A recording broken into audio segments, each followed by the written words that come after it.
प्रधानमंत्री नरेंद्र मोदी ने आज अपने संसदीय क्षेत्र वाराणसी के लोगों को करीब 2400 करोड़ रुपए की योजनाओं का तोहफा दिया। उन्होंने वाराणसी को जलमार्ग, हवाई यातायात और हाईवे पर सफर करने की सौगातें एक साथ दी हैं। प्रधानमंत्री मोदी ने बाबतपुर से वाराणसी शहर तक करीब 12 किलोमीटर लंबे एक्सप्रेसवे का लोकार्पण किया। साथ ही उन्होंने वाराणसी के रामनगर में जलमार्ग विकास परियोजना के तहत अंतर्देशीय जलमार्ग टर्मिनल का भी उद्घाटन किया। इससे वाराणसी से पश्चिम बंगाल के कोलकाता और हल्दिया तक पानी के जहाज चलने लगेंगे।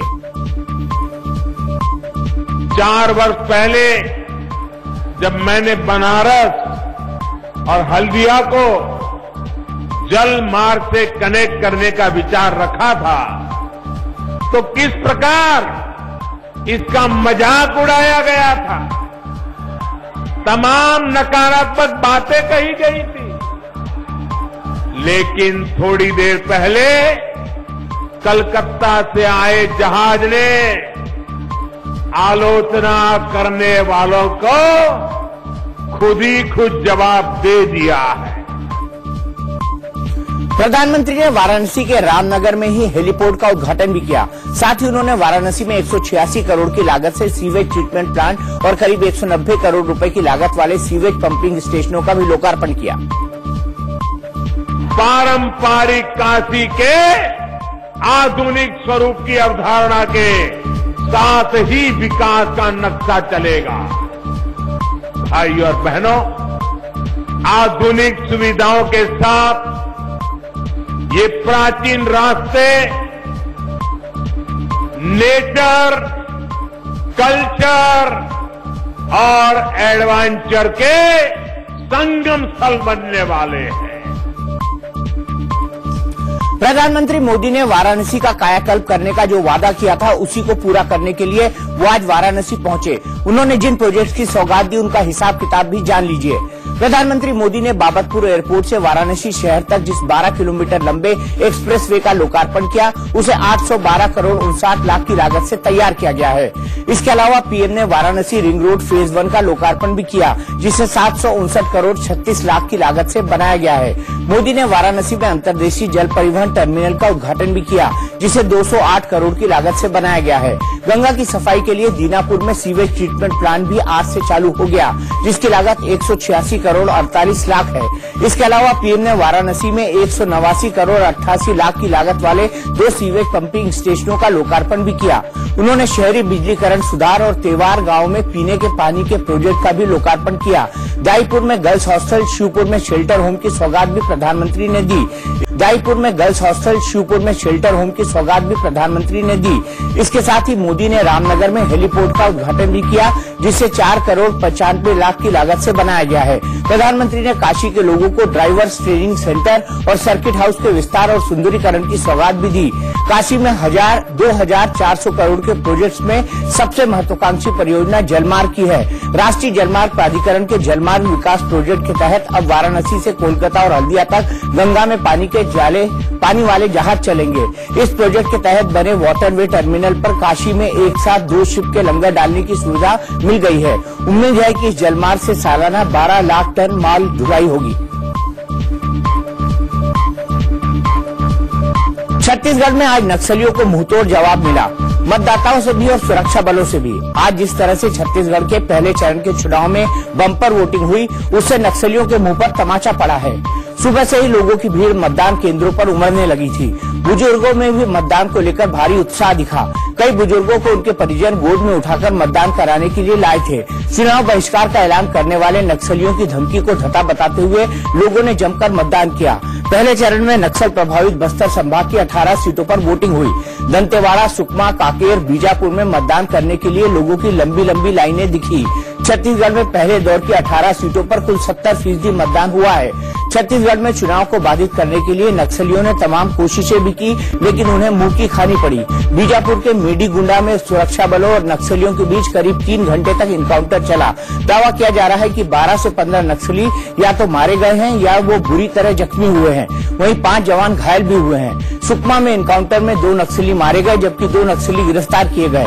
नक्सलियों ने सुकमा के कोंटा के एक मतदान केंद्र में आईईडी बम लगा दिया था, जिसके बाद मतदान केंद्र को पेड़ के नीचे शिफ्ट करना पड़ा।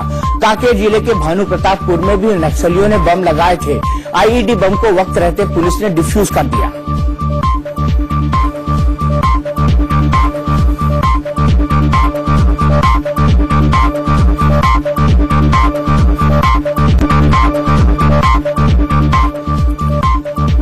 एक तरफ छत्तीसगढ़ में पहले चरण का मतदान हो रहा था तो दूसरी तरफ पीएम मोदी दूसरे चरण के चुनाव प्रचार में जुटे थे। बिलासपुर में मोदी ने रैली की। उनके निशाने पर कांग्रेस अध्यक्ष राहुल गांधी और उनका परिवार रहा। नोटबंदी की दूसरी सालगिरह पर राहुल गांधी ने पीएम मोदी पर जमकर हमला बोला था। आज पलटवार करने की बारी मोदी की थी। मोदी ने सोनिया राहुल का नाम लिए बगैर कहा कि नोटबंदी की वजह से मां बेटे का फर्जीवाड़ा सामने आया और उन्हें जमानत पर घूमना पड़ रहा है। जो मां बेटे रुपयों की हेरा फेरी में जमानत पे घूम रहे हैं, वो आज मोदी को प्रमाण पत्र दे रहे हैं। खुद रुपयों की हेरा फेरी में जमानत पर जो जी रहे हैं, जमानत पे बाहर घूम रहे हैं, वो औरों को ईमानदारी के सर्टिफिकेट बांट रहे हैं। नोटबंदी का हिसाब मांगते, अरे नोटबंदी का कारण ही था और फर्जी कंपनियां पकड़ी गई, उसी के कारण तो आपका कारोबार पकड़ा गया और उसी कारण आपको जमानत पे निकलना पड़ा। ये नोटबंदी के कारण आपको जमानत लेनी पड़ी, ये आप भूल क्यों जाते हो? बिहार में एनडीए में घमासान मचा हुआ है। आरएलएसपी चीफ उपेंद्र कुशवाहा ने नीतीश कुमार के खिलाफ खुलकर मोर्चा खोल दिया है और विरोधियों से भी मुलाकात शुरू कर दी है। नीतीश कुमार से रार दिखाने वाले और बीजेपी को यार बताने वाले उपेंद्र कुशवाहा ऐसे कदम उठा रहे हैं जिससे एनडीए में असहज स्थिति पैदा हो गई। रविवार को एलजेपी सुप्रीमो रामविलास पासवान से मिलने वाले कुशवाहा ने सुबह होते होते दिल्ली में उस शरद यादव के घर दस्तक दे दी जिन्हें नीतीश ने जेडीयू से निकाला था। इस मुलाकात पर जेडीयू के साथ साथ एलजेपी ने भी आपत्ति जताई। एनडीए के विरुद्ध नई एकता के पक्षधर और पैरोकार हैं, उनसे मंत्रियों का मिलना जुलना बेहद आपत्तिजनक और असुविधाजनक है। जब आप एक अलायंस में होते हैं तो मुझे लगता है ईमानदारी से वहां पे रहना चाहिए। अगर आपको कहीं इश्यू है अलायंस में तो मुझे लगता है आपसी बातचीत के माध्यम से एक दूसरे से चर्चा करके उसको सुलझाया जा सकता है। किसी से मिलना हो तो अनुमति हम लेंगे क्या है? हम स्वतंत्र है, कोई भी व्यक्ति स्वतंत्र है। मुलाकात किसी से किसी की हो सकती है, उस मुलाकात पर तो कोई रोक लगा सकता नहीं है। कुशवाहा नीतीश कुमार पर अपने दो विधायकों सुधांशु शेखर और ललन पासवान को तोड़ने का भी आरोप लगा रहे हैं और बीजेपी से इस मामले में दखल देने की अपील कर रहे हैं। एनडीए के पार्ट हम सब हैं और ऐसी परिस्थिति में एनडीए में ही इस तरह का होगा तो कंफ्यूजन लोगों के बीच होता है, लोगों में आक्रोश बढ़ता है और इस तरह की परिस्थिति रहेगी तो आगे इसका नुकसान होगा। इसलिए हमने कहा है, भारतीय जनता पार्टी से भी मेरा आग्रह है कि हस्तक्षेप उधर से हो। एक तरफ उपेंद्र कुशवाहा नीतीश कुमार को घेरे हुए हैं तो दूसरी तरफ एलजेपी सांसद चिराग से मुलाकात की है। एनडीए में सीट शेयरिंग को लेकर चिराग पासवान ने पटना में सीएम नीतीश कुमार से चर्चा की। नीतीश से मुलाकात से पहले चिराग ने जेडीयू के राष्ट्रीय उपाध्यक्ष प्रशांत किशोर से भी मुलाकात की। कभी नीतीश कुमार जी से इस अलायंस को लेकर के बात कुछ हुई आपकी? नहीं, बिल्कुल अलायंस कैसे और मजबूत हो, कैसे हम लोग आगे बढ़े, रणनीति कैसे हो, इस तमाम चीजों को लेकर चर्चा हुई। एनडीए को लेकर, अलायंस को लेकर जल्द से जल्द सीटें हम लोग की सुलझ जानी चाहिए, इनको लेकर जरूर चर्चा हुई। जब चिराग सीएम नीतीश से मिले तो वहां उनके धुर विरोधी और जेडीयू नेता सुमित सिंह भी थे। माना जा रहा है कि इस मुलाकात के बहाने चिराग और सुमित में पैचअप भी हो गया है।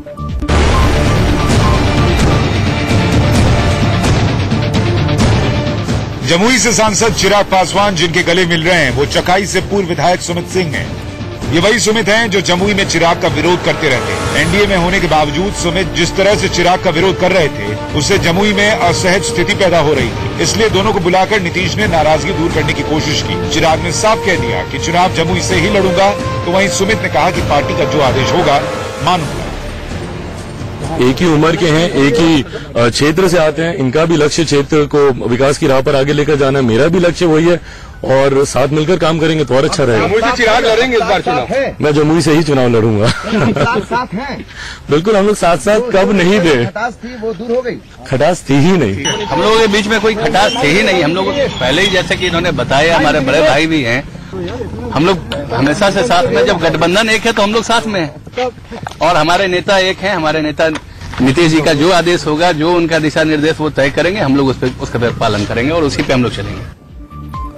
यूपी के कई शहरों और जिलों का नाम बदलने को लेकर बीजेपी विपक्ष के निशाने पर आ गई है। पहले इतिहासकार इरफान हबीब ने बीजेपी अध्यक्ष अमित शाह को अपना नाम बदलने की सलाह दे डाली, तो अब एआईएमआईएम अध्यक्ष असदुद्दीन ओवैसी ने बीजेपी अध्यक्ष पर सवाल दागते हुए पूछा कि शाह अपना नाम कब बदल रहे हैं। ओवैसी ने कहा कि शाह फारसी शब्द है, इसलिए इसे बदल देना चाहिए। किसी ने अच्छा कहा नाम तब्दील कर रहे, ये जो शाह है ना अमित शाह के नाम में, ये फारसी का नाम है। क्या करते थे कला शाह फारसी का नाम है, अब क्या बदल दे कि रखते हैं, उसको क्या करते थे। राफेल विमान डील पर छिड़े विवाद पर राजनीति के साथ साथ सुप्रीम कोर्ट में भी सुनवाई जारी है। आज केंद्र सरकार ने सुप्रीम कोर्ट में राफेल डील से जुड़े सभी दस्तावेज सौंप दिए। केंद्र ने राफेल विमानों की कीमत के बारे में मांगी गई जानकारी भी सीलबंद लिफाफे में सुप्रीम कोर्ट को सौंपी। केंद्र ने सुप्रीम कोर्ट में कुल 9 पेज के दस्तावेज सौंपे। इनमें इस डील का पूरा इतिहास, प्रक्रिया को समझाया गया है। सरकार ने दस्तावेजों में कहा कि उन्होंने राफेल विमान रक्षा खरीद प्रक्रिया 2013 के तहत इस खरीद को अंजाम दिया है। विमान के लिए रक्षा खरीद परिषद की मंजूरी ली गई थी। भारतीय दल ने फ्रांसीसी पक्ष के साथ बातचीत की। दस्तावेजों में कहा गया है कि फ्रांसीसी पक्ष के साथ बातचीत तकरीबन 1 साल चली और समझौते पर हस्ताक्षर करने से पहले मंत्रिमंडल की सुरक्षा मामलों की समिति की मंजूरी ली गई। केंद्र सरकार ने सुप्रीम कोर्ट में बताया है कि राफेल पर भारतीय ऑफसेट पार्टनर चुनने में उनकी कोई भूमिका नहीं थी। ये पूरी तरह से दसॉल्ट एविएशन का फैसला था। नियमों के मुताबिक विदेशी निर्माता किसी भी भारतीय कंपनी को बतौर ऑफसेट पार्टनर चुनने के लिए स्वतंत्र है। ऑफसेट पार्टनर का चुनाव 2 निजी कंपनियों का फैसला था, इसमें सरकार की कोई भूमिका नहीं थी। सुप्रीम कोर्ट के आदेश के मुताबिक सरकार ने 36 राफेल विमानों की खरीद के संबंध में जो भी फैसले लिए उनकी जानकारी याचिकाकर्ताओं को भी सौंपी है। सुप्रीम कोर्ट इस मामले की सुनवाई अब 14 नवंबर को करेगा। सीबीआई विवाद पर केंद्रीय सतर्कता आयोग यानी सीवीसी ने सुप्रीम कोर्ट में सीलबंद जांच रिपोर्ट दाखिल की है। सीवीसी ने अपनी रिपोर्ट में सीबीआई के अंतरिम डायरेक्टर नागेश्वर राव के फैसलों को भी शामिल किया है। पिछली सुनवाई में सुप्रीम कोर्ट ने स्पष्ट किया था कि राव कोई नीतिगत फैसला नहीं लेंगे। राव ने अंतरिम डायरेक्टर का पदभार संभालते हुए ही सीबीआई के कई अधिकारियों के ताबड़तोड़ तबादले किए थे। सुप्रीम कोर्ट ने देरी से जांच रिपोर्ट जमा करने को लेकर सीवीसी को फटकार भी लगाई। कोर्ट ने कहा कि रिपोर्ट समय पर क्यों नहीं दाखिल की गई। रविवार को भी सुप्रीम कोर्ट की रजिस्ट्री खोली गई थी, फिर भी सीवीसी की रिपोर्ट पेश नहीं हुई। सीबीआई घूसकांड में डायरेक्टर आलोक वर्मा और स्पेशल डायरेक्टर राकेश अस्थाना ने एक दूसरे पर गंभीर आरोप लगाए हैं, जिसके बाद केंद्र ने दोनों के सारे अधिकार वापस लेकर दोनों को छुट्टी पर भेज दिया। आलोक वर्मा ने केंद्र के इस फैसले को चुनौती दी है। मामले की अगली सुनवाई शुक्रवार को होगी। मुजफ्फरपुर शेल्टर होमकांड में सुप्रीम कोर्ट ने बिहार सरकार को जमकर फटकार लगाई है। बिहार सरकार की पूर्व मंत्री मंजू वर्मा के घर हथियारों की बरामदगी के बाद उनकी अब तक गिरफ्तारी न होने पर सुप्रीम कोर्ट ने बेहद तल्ख टिप्पणियां की है। कोर्ट ने कहा कि बहुत बढ़िया, कैबिनेट मंत्री फरार है, बहुत बढ़िया। यह कैसे हो सकता है कि कैबिनेट मंत्री फरार हो और किसी को पता ही न हो कि वो कहाँ है? आपको इस मुद्दे की गंभीरता पता है कि कैबिनेट मंत्री फरार हैं? हद है। यह बहुत ज्यादा हैरान करने वाला मामला है कि पुलिस एक कैबिनेट मंत्री को महीने भर से सुराग नहीं लगा पाई है। पुलिस बताए कि आखिर इतने महत्वपूर्ण शख्स को अब तक ट्रेस क्यों नहीं कर पाई। डीजीपी कोर्ट में पेश हो। मुजफ्फरपुर शेल्टर होम कांड के मुख्य आरोपी ब्रजेश ठाकुर को पूर्व समाज कल्याण मंत्री मंजू वर्मा का करीबी माना जाता है। इसी कांड को लेकर वर्मा को नीतीश कैबिनेट से इस्तीफा देना पड़ा था। सुप्रीम कोर्ट ने 31 अक्टूबर को इस मामले की पिछली सुनवाई के दौरान भी बिहार पुलिस को लताड़ लगाई थी। अब मामले की अगली सुनवाई 27 नवंबर को होगी। राम जन्मभूमि बाबरी मस्जिद विवाद मामले में हिंदू महासभा की जल्द सुनवाई की याचिका सुप्रीम कोर्ट ने ठुकरा दी है। सुप्रीम कोर्ट ने कहा कि वो इस मामले में पहले ही अपना रुख साफ कर चुके हैं और सुनवाई के लिए पहले ही तारीख दी जा चुकी है। अखिल भारतीय हिंदू महासभा की तरफ से वकील वरुण सिन्हा ने सुप्रीम कोर्ट में याचिका दाखिल की थी, जिसे खारिज करते हुए चीफ जस्टिस रंजन गोगोई और जस्टिस संजय किशन कौल की पीठ ने कहा कि हमने आदेश पहले ही दे दिया है। अपील पर जनवरी में ही सुनवाई होगी।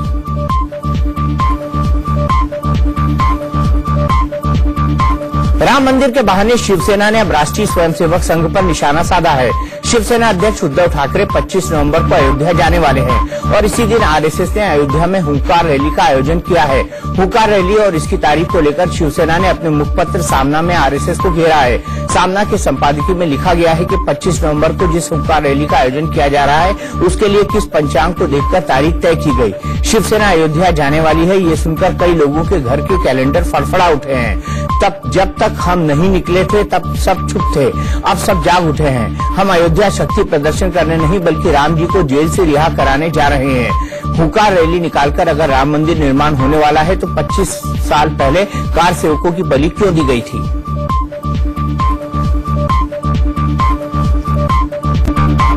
इस बीच राष्ट्रीय अल्पसंख्यक आयोग के अध्यक्ष सैयद गैरुल हसन रिजवी ने कहा है कि अयोध्या में राम मंदिर बनना चाहिए। इंडिया न्यूज से खास बातचीत में रिजवी ने कहा कि विवादित स्थल पर 1949 से नमाज बंद है और वहां मस्जिद नहीं बन सकती, इसलिए सम्मानजनक तरीके से मंदिर बनना चाहिए। वहां अब नमाज नहीं हो रही है 49 से, नंबर 1। वहां जजमेंट किसी के फेवर में आ जाए लेकिन वहां मस्जिद नहीं बन सकती है, ये सब इस देश का पूरा मुसलमान भी जानता है और हिंदू भी जानता है, और वहां नमाज नहीं हो सकती। ऐसी स्थिति में अगर सम्मानजनक तरीके से सौहार्दपूर्ण रूप से अगर वहां मंदिर ही बनना है तो मंदिर बन जाना चाहिए। बीजेपी के वरिष्ठ नेता और केंद्रीय मंत्री अनंत कुमार का कल बेंगलुरु में अंतिम संस्कार होगा। पीएम मोदी ने बेंगलुरु पहुंचकर अनंत कुमार को श्रद्धांजलि दी। रविवार को देर रात करीब 2 बजे अनंत कुमार ने बेंगलुरु में आखिरी सांस ली। वो 59 साल के थे और फेफड़े के कैंसर से पीड़ित थे। पीएम मोदी ने उनके निधन पर ट्वीट कर कहा कि अपने अहम सहयोगी और मित्र अनंत कुमार के निधन से दुखी हूं। अनंत कुमार प्रभावी नेता थे और बहुत कम उम्र में ही राजनीति और समाज सेवा के क्षेत्र में कूद गए थे। उन्हें हमेशा उनके अच्छे कार्यों के लिए याद किया जाएगा। जैसे ही अनंत कुमार के निधन की खबर आई, बीजेपी और देश भर में शोक की लहर दौड़ गई। दिल्ली में बीजेपी मुख्यालय में अनंत कुमार को अध्यक्ष अमित शाह और बीजेपी नेताओं ने श्रद्धांजलि दी। अनंत कुमार जी बाल्यकाल से ही राष्ट्रीय स्वयंसेवक संघ के स्वयंसेवक रहे। विद्यार्थी परिषद में भी लंबे समय तक काम किया और कर्नाटक भारतीय जनता पार्टी को आकार देने में उनका बहुत बड़ा योगदान रहा। अनंत कुमार संसदीय कार्य मंत्री थे। 1996 से चुनावी राजनीति में उतरे अनंत कुमार को कभी किसी चुनाव में हार नहीं मिली। वो अटल बिहारी वाजपेयी की सरकार में पहली बार मंत्री बने थे। संसद में विपक्ष को साधने और फ्लोर मैनेजमेंट में उनकी अहम भूमिका रहती थी। उनके निधन से विपक्ष में भी मर्माहत है। अनंत कुमार जी संसद में मेरे साथी रहे हुए हैं। केवल मेरे साथी नहीं थे, मेरे मित्र थे। केवल एक राजनीतिक व्यक्ति ही नहीं थे, एक समाज सेवक थे। उनके निधन पर राजनीतिक क्षेत्र में हमें क्षति पहुंची है। मैं अपनी ओर से और कांग्रेस की ओर से उन्हें और उनके परिवार को श्रद्धांजलि अर्पित करता हूं। राजस्थान में बीजेपी उम्मीदवारों की पहली लिस्ट जारी होते हुए हंगामा बरप गया। टिकट काटने के विरोध में राजस्थान के मंत्री सुरेंद्र गोयल ने पार्टी से इस्तीफा दे दिया है। 17 नवंबर को वो जैतारण से निर्दलीय नामांकन भरेंगे। कल रात ही बीजेपी ने 131 प्रत्याशियों की पहली लिस्ट जारी की थी। लिस्ट सामने आते ही जहां टिकट पाने वालों ने जश्न मनाया, वहीं उन नेताओं ने विरोध का बिगुल फूंक दिया जिन्हें तमाम कोशिशों के बावजूद टिकट नहीं मिला। किशनगढ़ से विकास चौधरी को उम्मीदवार बनाए जाने के विरोध में कई स्थानीय बीजेपी नेताओं कार्यकर्ताओं ने इस्तीफा दे दिया है। बीजेपी की केंद्रीय चुनाव समिति ने कल रात 131 उम्मीदवारों के नाम पर मोहर लगाई। पहली लिस्ट में 2 मंत्रियों समेत 23 विधायकों के टिकट बीजेपी ने काट दिए। वहीं 85 मौजूदा विधायकों को फिर से बीजेपी ने प्रत्याशी बनाया है। पहली लिस्ट में बीजेपी ने 25 नए चेहरों को मौका दिया है। बीजेपी ने 131 सीटों में से सिर्फ 12 पर महिलाओं को प्रत्याशी बनाया है। वहीं 17 एससी और 19 एसटी उम्मीदवारों को टिकट दिया है। पहली लिस्ट में बीजेपी ने एक भी मुस्लिम को उम्मीदवार नहीं बनाया है। नागौर से मौजूदा विधायक हबीबुर रहमान का टिकट भी बीजेपी ने काट दिया है। डीडवाना से अभी बीजेपी ने प्रत्याशी घोषित नहीं किया है। वहां से यूनुस खान विधायक हैं और वो वसुंधरा सरकार में मंत्री भी हैं। खास बात यह है कि सांसद कर्नल सोनाराम को बाड़मेर से बीजेपी ने प्रत्याशी बनाया है। सीएम वसुंधरा राजे को एक बार फिर झालरापाटन से प्रत्याशी बनाया गया है। 28 नवंबर को मध्य प्रदेश में होने वाले विधानसभा चुनाव को लेकर बीजेपी अध्यक्ष अमित शाह ने कार्यकर्ताओं को जीत का मंत्र दिया है। अमित शाह को सुनने के लिए मध्य प्रदेश के 230 विधानसभा क्षेत्रों के कार्यकर्ता समय से पहले ही पहुंच गए थे। भोपाल में हिंदी भवन में खुद सीएम शिवराज सिंह चौहान और कई दिग्गज नेता भी मौजूद थे। उधर दिल्ली से वीडियो कॉन्फ्रेंसिंग के जरिए शाह ने संवाद शुरू किया और बूथ कार्यकर्ताओं को पार्टी की रीढ़ की हड्डी बताया। शाह ने भावुक होते हुए कहा, उन्हें खुद पार्टी ने सबसे पहले बूथ प्रभारी की जिम्मेदारी दी थी। हमारा चुनाव बूथ केंद्रित चुनाव होता है और आप सभी हर बूथ से आए हुए 5 कार्यकर्ता, मैं मानता हूं कि चुनाव जीतने की हमारी जो मशीनरी है उसकी रीढ़ की हड्डी हो। और मैं हमेशा जब बूथ के कार्यकर्ताओं से बात करता हूं तब थोड़ा भावुक भी रहता हूं, क्योंकि मेरे जीवन में सबसे पहला दायित्व अगर भारतीय जनता पार्टी में मुझे कोई मिला तो एक बूथ के इंचार्ज का मिला। बूथ विजय अभियान के तहत संवाद कर रहे अमित शाह ने बीजेपी कार्यकर्ताओं से कहा कि सिर्फ जीत से काम नहीं चलेगा, प्रचंड जीत चाहिए, इसलिए पूरा जोर लगा दें। लक्ष्य जीतने का नहीं है, जीतने का मार्जिन इतना बड़ा हो कि विरोधियों के दिल, काउंटी के दिल दहल जाए। इतनी प्रचंड विजय प्राप्त करने के लिए भारतीय जनता पार्टी के कार्यकर्ताओं को लगना होगा, एक मुश्त होकर लगना। छत्तीसगढ़ में पहले चरण के चुनाव के दिन ही कांग्रेस को बड़ा झटका लगा है। प्रदेश कांग्रेस उपाध्यक्ष धनराम साहू ने पार्टी से इस्तीफा दे दिया है। उन्होंने प्रदेश अध्यक्ष भूपेश बघेल पर उपेक्षा करने का आरोप लगाते हुए कांग्रेस छोड़ दी है और बीजेपी को अपना नया ठिकाना बना लिया है। आपका इस्तीफे का सबसे बड़ा वजह क्या बना? उपेक्षा। प्रदेश कांग्रेस कमेटी के अध्यक्ष ने हमेशा हमारी उपेक्षा की और मुझे लगा कि मेरा बहुत ज्यादा अपमान हो गया है, इसलिए मुझे यहाँ से इस्तीफा देना चाहिए। छत्तीसगढ़ के कोरिया में कांग्रेस प्रत्याशी पर हमले का मामला सामने आया है।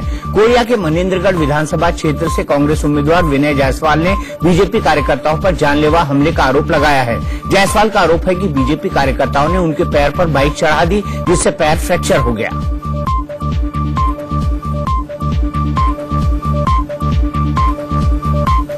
एनसीपी सुप्रीमो शरद पवार ने संसदीय चुनाव से किनारा करने का फैसला किया है। पवार ने कहा कि वो 2019 का लोकसभा चुनाव नहीं लड़ेंगे। पवार फिलहाल राज्यसभा सदस्य हैं और 2014 में भी उन्होंने लोकसभा का चुनाव नहीं लड़ा था। उनकी परंपरागत सीट बारामती से उनकी बेटी सुप्रिया सुले सांसद है। ऐसी खबरें थी कि पवार 2019 का लोकसभा चुनाव पुणे से लड़ सकते हैं, लेकिन अब उन्होंने इन कयासों को खारिज कर दिया है।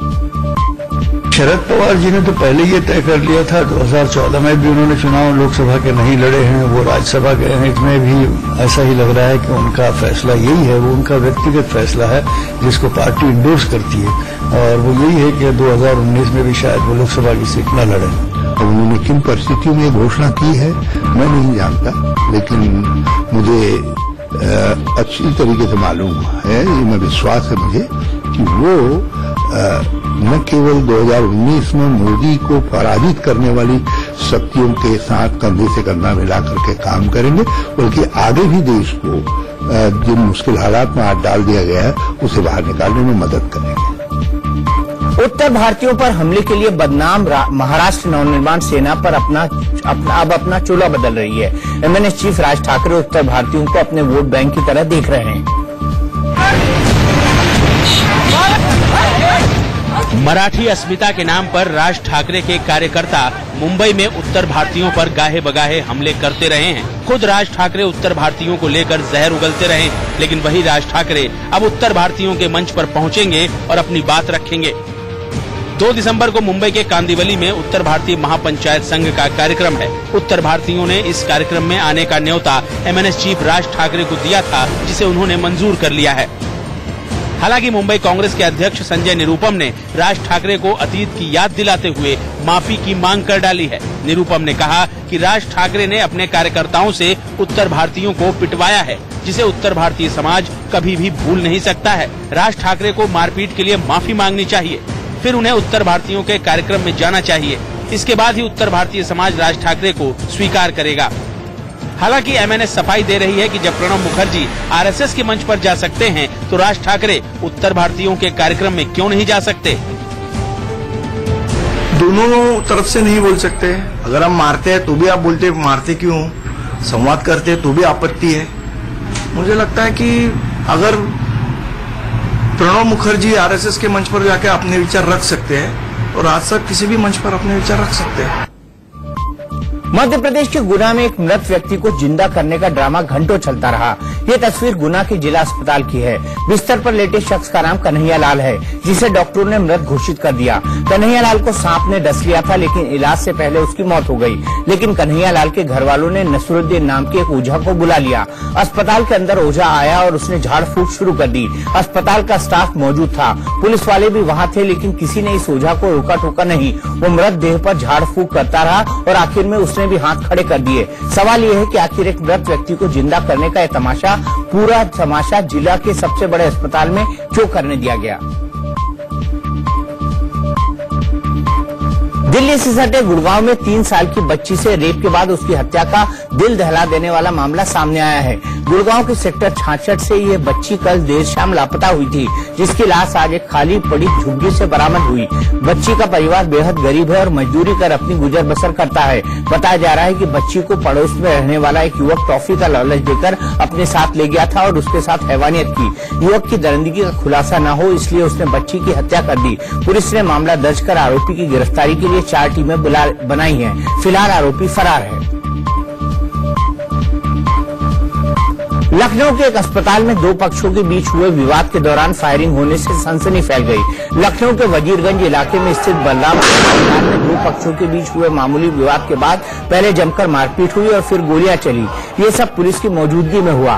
बाद में पुलिस ने दोनों पक्षों के 4 लोगों को गिरफ्तार कर फायरिंग में इस्तेमाल तमंचा बरामद कर लिया। इस पूरे हंगामे के दौरान अस्पताल में अफरा तफरी मची रही। पंचकुला में बॉलीवुड की कंट्रोवर्सी क्वीन राखी सावंत को एक विदेशी महिला रेसलर से पंगा लेना भारी पड़ गया। रेसलर ने ऐसा दांव लगाया कि राखी अस्पताल पहुंच गई। राखी ने दिया महिला रेसलर को चैलेंज। राखी और महिला रेसलर में महामुकाबला।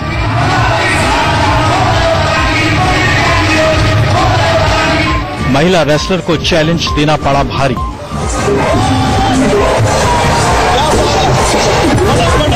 बहुत बढ़िया। अब तक आपने अंदाजा लगा लिया होगा कि बॉलीवुड की कंट्रोवर्सी क्वीन राखी सावंत के साथ असल में हुआ क्या होगा।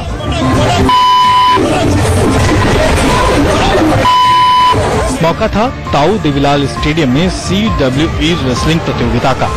महिला रेसलर रोबेल ने रिंग में मुकाबले का चैलेंज दिया, जिस पर राखी रिंग में कूद पड़ी, लेकिन उन्होंने पहले रोबेल के सामने डांस का चैलेंज रख दिया।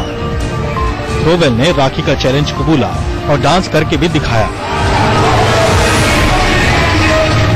लेकिन इसी बीच उन्होंने राखी को उठाकर रिंग में पटक दिया, जिससे वो बुरी तरह चोटिल हो गई। बहुत बढ़िया।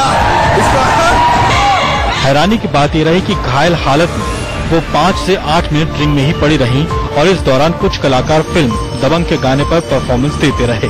किसी को राखी के चोटिल होने का पता ही नहीं चला।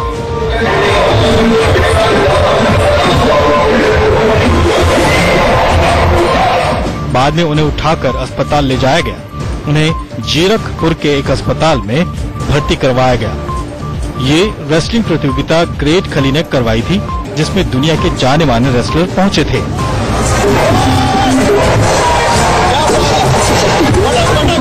बहुत बढ़िया। महापर्व छठ की छठा देश भर में दिखने लगी है। सूर्य उपासना का ये लोक पर्व 4 दिनों तक चलता है, जिसकी शुरुआत नहाय खाय के साथ होती है। पहले दिन नहाय खाय के बाद आज खरना है। खरने का मतलब होता है शुद्धिकरण। व्रती नहाय खाय के दिन एक समय भोजन करके अपने शरीर और मन को शुद्ध करते हैं, जिसकी पूर्णता अगले दिन होती है। खरना पर हमारी सहयोगी पूर्णिमा मिश्रा ने पटना के गंगा घाट का जायजा लिया। आस्था का ये महापर्व इतनी खुशी, इतनी रौनक, इतने रंगों के साथ मनाया जा रहा है कि वो तस्वीर देखते ही बनती है। मैं आपसे बात कर सकती हूँ? आज का दिन बहुत महत्वपूर्ण है खरना का, तो आज सुबह से कैसी तैयारी हो रही है और छठी मैया के पर्व को कितनी धूमधाम से मनाते हैं आप?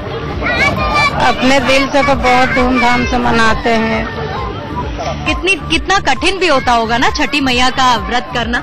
हाँ, कठिन तो होता है, लेकिन इस टाइम पता नहीं चलता है। ध्यान जो लगाते हैं तो पता नहीं चलता है कि यहाँ पर बहुत भीड़ रहती है। मैं देख रही हूँ महिलाएं लगातार यहाँ पर आ रही हैं, पूजा कर रही हैं और आपको भी मैं देख रही थी। ये क्या है, किस तरह की पूजा कर रही हैं आप अभी? सूरज भगवान का ही कर रहे हैं, ध्यान लगाए हैं। जो खरना पर जाएंगे हम लोग, इसलिए स्नान करके यहाँ पूजा कर फिर घर में ठेकुआ बन गया? नहीं, कल बनेगा। बिहार और दिल्ली के साथ साथ मायानगरी मुंबई में भी छठ पर्व की रौनक देखने को मिल रही है। मुंबई और इससे सटे उपनगरों में बिहार, झारखंड और पूर्वी उत्तर प्रदेश की बड़ी आबादी रहती है, इसलिए यहाँ भी छठ पूजा को लेकर जोरदार तैयारी की जाती है। जुहू चौपाटी पर व्रतियों के लिए तैयारियां पूरी हो चुकी हैं। पिछले 21 सालों से छठ उत्सव महासंघ यहाँ छठ पूजा करता आ रहा है। भोजपुरी सिंगर सीमा जायसवाल ने इंडिया न्यूज के जरिए छठ के व्रतियों को शुभकामनाएं दी हैं। पेड़वा के पुनगी पे ओसवा पड़ल बाटे सुघर लागे कि झरझर डोहे जब ओसवा के सुघर लागे।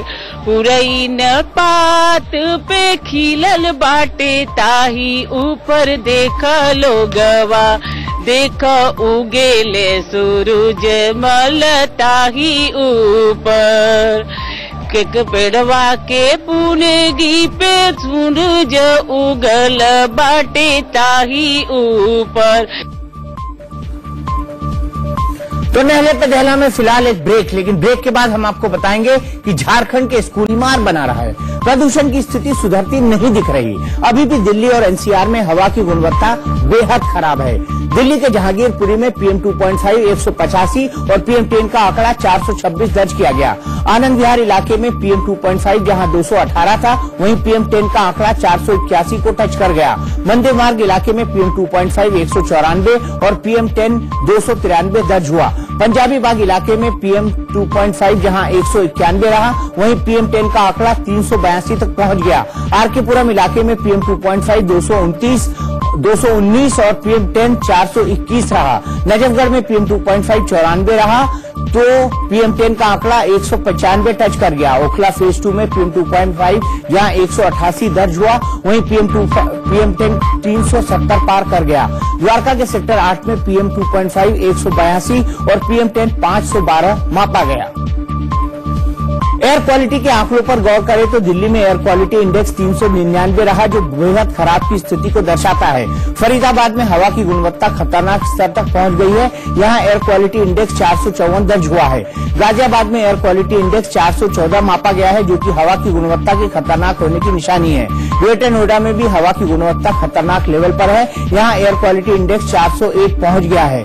नोएडा में एयर क्वालिटी इंडेक्स भी खतरनाक रहा, यहाँ एयर क्वालिटी इंडेक्स का आंकड़ा 411 तक पहुंच गया है। दिल्ली एनसीआर में प्रदूषण पर संयुक्त राष्ट्र ने चिंता जाहिर की है। संयुक्त राष्ट्र पर्यावरण के प्रमुख एरिक सोलहम ने कहा कि भारत ने पोलियो उन्मूलन और स्वास्थ्य संबंधी अन्य आपात स्थितियों से निपटने में कामयाबी पाई है। भारत में अब वायु प्रदूषण के खिलाफ व्यापक स्तर पर अभियान चलाने की जरूरत है। केंद्र और राज्य सरकारों के साथ साथ नागरिकों को भी इस अभियान में बढ़ चढ़कर हिस्सा लेना होगा। हमें भरोसा है कि भारत इस आपातकालीन स्थिति से निपट सकता है।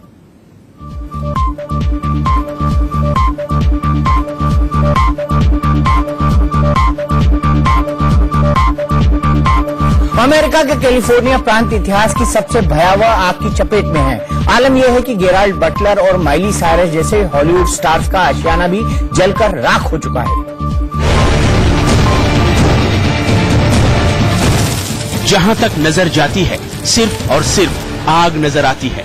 तबाही और बर्बादी का मंजर ऐसा है जिसे देखकर कलेजा मुंह को आ जाता है। आग का ये समुद्र अब तक 25 जिंदगियों को निगल चुका है।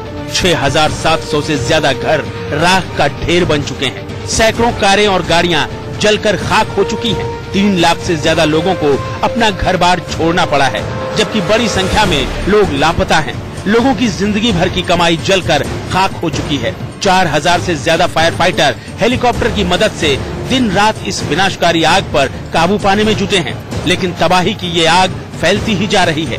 1 मिनट में 80 से 100 एकड़ तक का इलाका इसकी चपेट में आ रहा है। तेज हवाओं के चलते 1,70,000 एकड़ का इलाका आग के आगोश में है। कैलिफोर्निया के मलिबू रिजॉर्ट तक आग पहुंच चुकी है।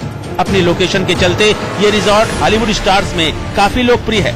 यहाँ Leonardo DiCaprio, Jack Nicholson, Jennifer Aniston, Halle Berry और ब्रैड पिट, किम करदाशियां जैसे बड़े स्टार्स के घर भी हैं। इन सभी को अपने घर छोड़ने पड़े हैं। राज्य में आपातकाल की घोषणा कर दी गई है। लोगों को लगातार सुरक्षित जगह पहुंचाने का काम चल रहा है।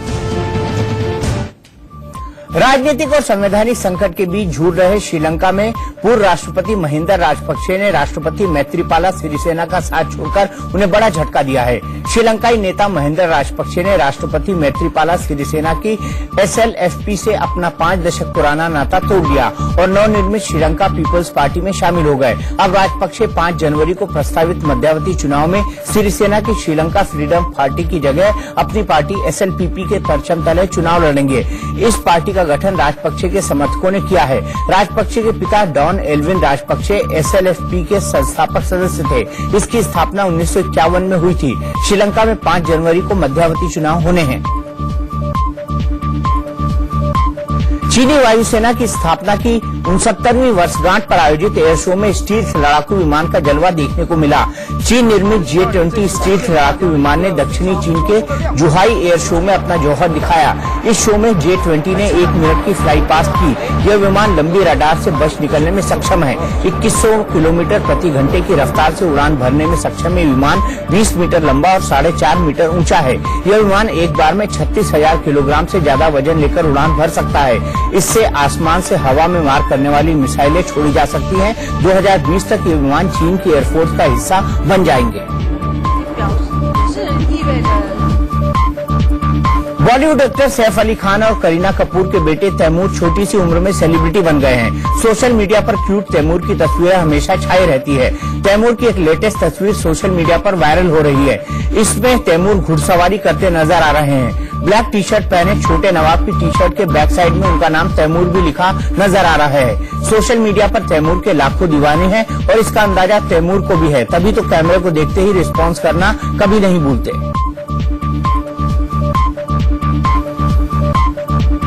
बॉलीवुड एक्ट्रेस दीपिका पादुकोण और अभिनेता रणबीर सिंह की शादी को लेकर फैंस काफी एक्साइटेड हैं। हाल ही में लेक कोमो में हो रही दीपिका और रणबीर की शादी की तैयारियों की पहली तस्वीर वायरल हुई है। अब शादी में रणबीर की एंट्री को लेकर ताजा अपडेट आया है। अपने अलग अंदाज के लिए मशहूर रणबीर ब्याह रचाने घोड़ी पर नहीं बल्कि पानी के रास्ते आएंगे। बताया जा रहा है कि रणबीर दूल्हा बनकर सी प्लेन से बारात लेकर आएंगे। सूत्रों के मुताबिक इस प्लेन में 14 लोगों के बैठने की व्यवस्था है। ऐसे में रणबीर के परिवार के अलावा करीबी लोग इस प्लेन में बैठकर शादी के वेन्यू तक का सफर तय करेंगे। वहीं बाकी मेहमान लग्जरी यॉट में बैठकर आएंगे। कहा जा रहा है कि शादी में शामिल होने वाले मेहमानों के लिए 2 यॉट की बुकिंग की गई है। बॉलीवुड एक्ट्रेस प्रियंका चोपड़ा और अमेरिकी सिंगर निक जोनस की शादी को लेकर भी लोगों की उत्सुकता बढ़ती जा रही है। दोनों की रॉयल शादी की तस्वीरें लोगों तक पहुंचाने के लिए मैगजीनों में होड़ लग गई है। ताजा रिपोर्ट्स के मुताबिक दोनों के शादी की तस्वीरों की बुकिंग हो गई है। ये $2.5 मिलियन यानी कि 19 करोड़ रुपए में बिकी है। हालांकि अभी इसका खुलासा नहीं हुआ है कि ये टाई अप किस मैगजीन के साथ किया गया। ये पहला मौका नहीं है जब किसी इंडियन सेलिब्रिटीज की शादी की तस्वीरें मैगजीन में छपी हों। कुछ महीने पहले ही एक्ट्रेस सोनम कपूर और आनंद आहूजा की शादी की तस्वीरें वॉग मैगजीन में छपी थी। उत्तराखंड में 2013 में आई प्राकृतिक आपदा पर आधारित फिल्म केदारनाथ विवादों में घिरती दिख रही है। बीजेपी ने फिल्म को बैन करने की मांग की है।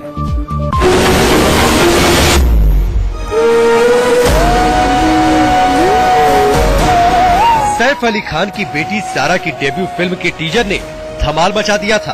दर्शकों में फिल्म को लेकर उत्सुकता बढ़ गई है, लेकिन इसी बीच फिल्म को लेकर विवाद खड़ा हो गया है। उत्तराखंड बीजेपी के एक नेता ने फिल्म पर लव जिहाद को बढ़ावा देने वाली बताते हुए बैन लगाने की मांग की है।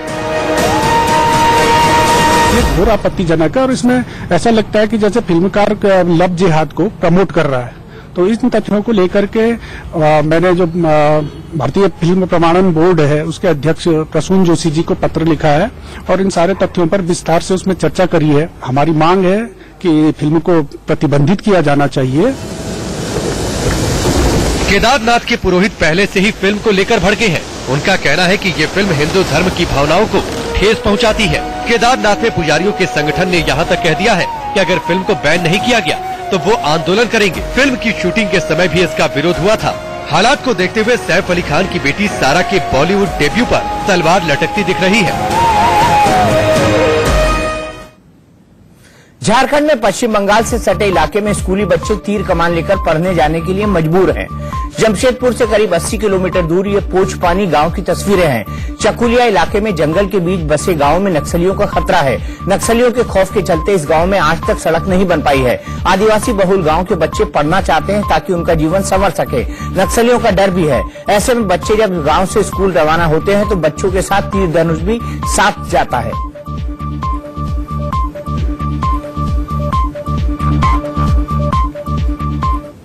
और इसी पर विस्तार से खबर देखिए दमदार 10 में, जो कि हमारा अगला शो है।